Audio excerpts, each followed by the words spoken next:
Hello, I'm Najma Yusufi, and this is a talk about identifying the fourth space in Generation Z. I was born in London to an Indian father and an Afghan Pathan mother. My father's work took us all over the world and ultimately to Britain. The result of this background and upbringing was a hybridity that runs through me.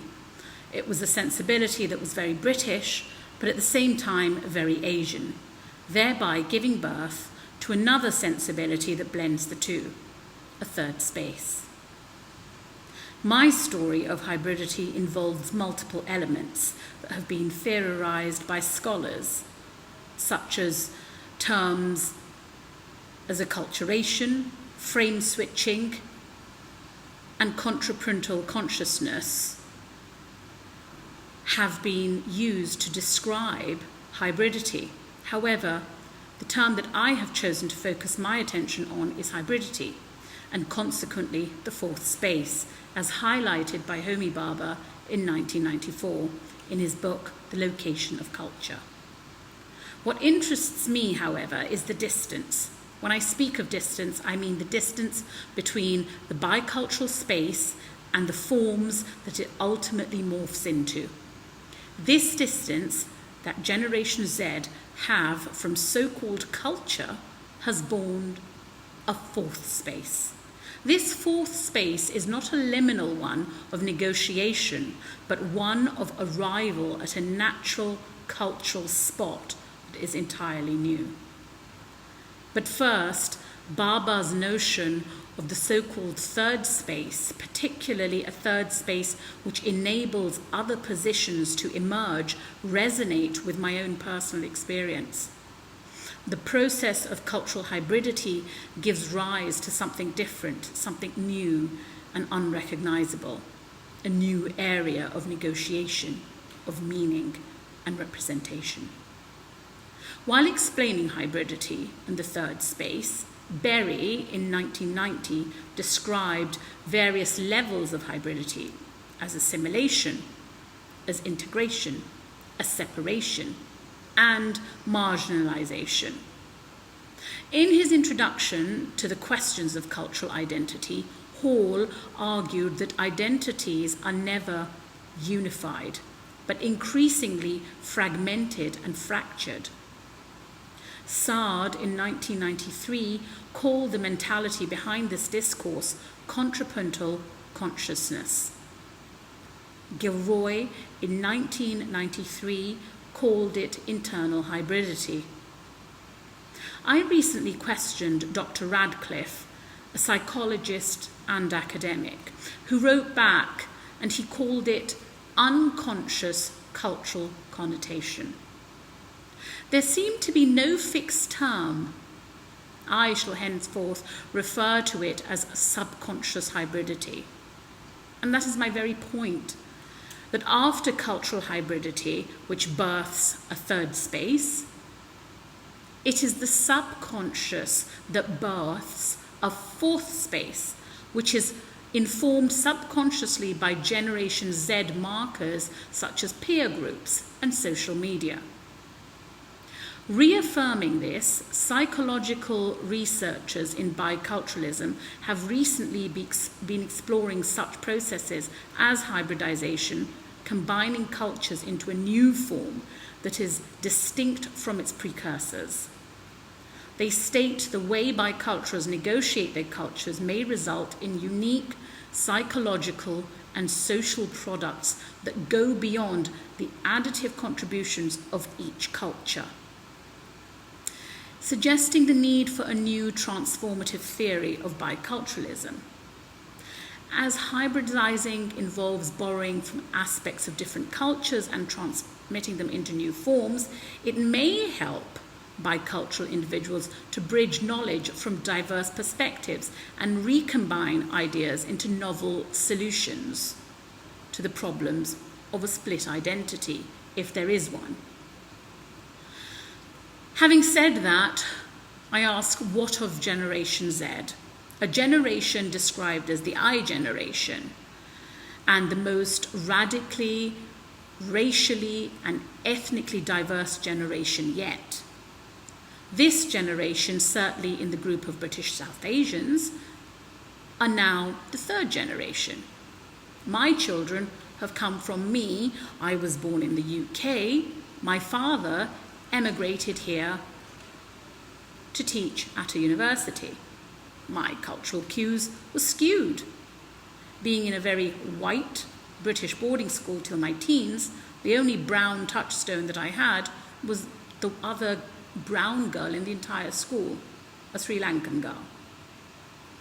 Several children of immigrants, such as authors such as Hanif Qureshi, who embody and struggle to integrate an identity that both neither are British nor non-British, have written widely about this point.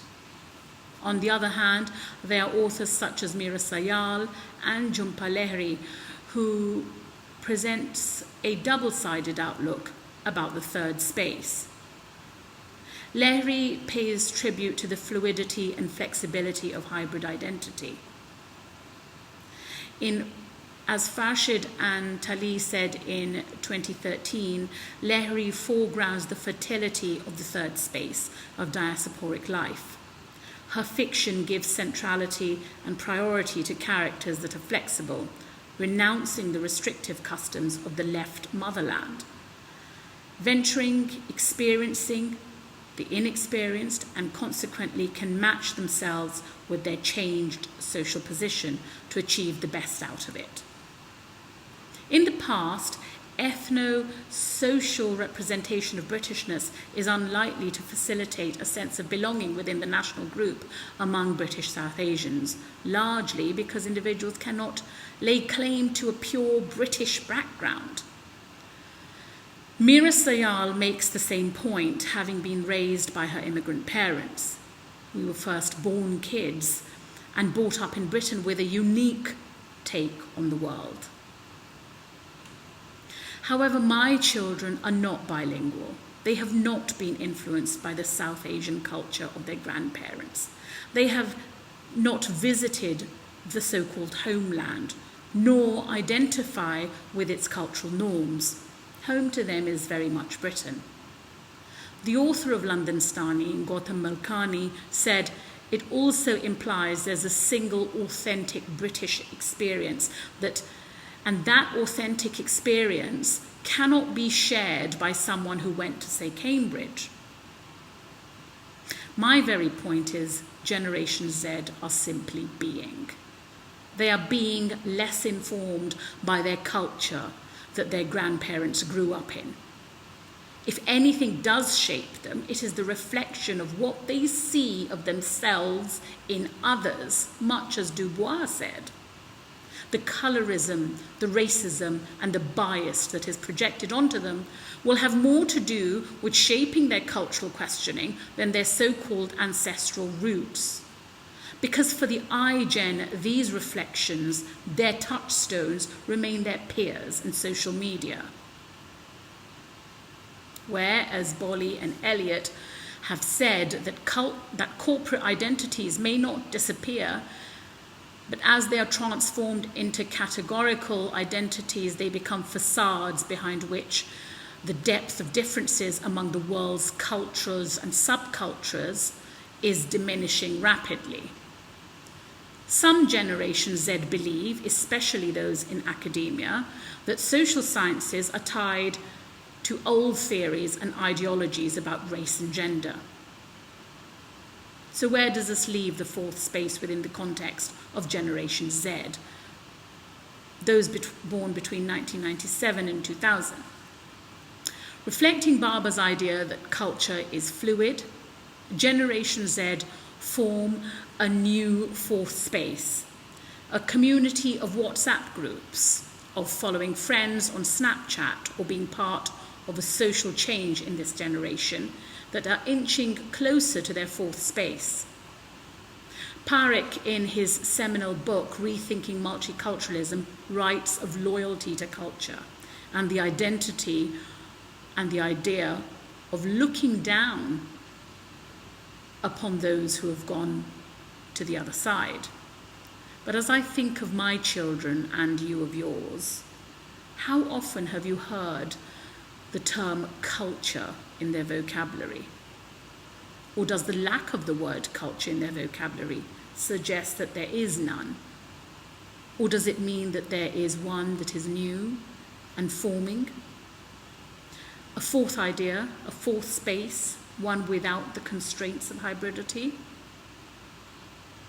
Parekh says that culture adds colour to life, its art, its songs and stories. Do they mean that the third space of hybridity or the fourth space is bland? Throwing the cat amongst the pigeons, large corporations selling goods to Generation Z do add neon colours to their fourth space. If no culture is pure, then the morphing of cultural hybridity to occupying a third space and subsequently a subconsciously informed third space is inevitable. The fourth space may not align with the characters of entire generation, but may differ with every individual. Self-definition, recognition amongst your peer group, and the effective use of social media platforms are the touchstone of many Generation Z. And maybe it is this that is their new fourth space, subconsciously chosen. Unlike my British Asian identified third space, my kids are moving on. Thank you.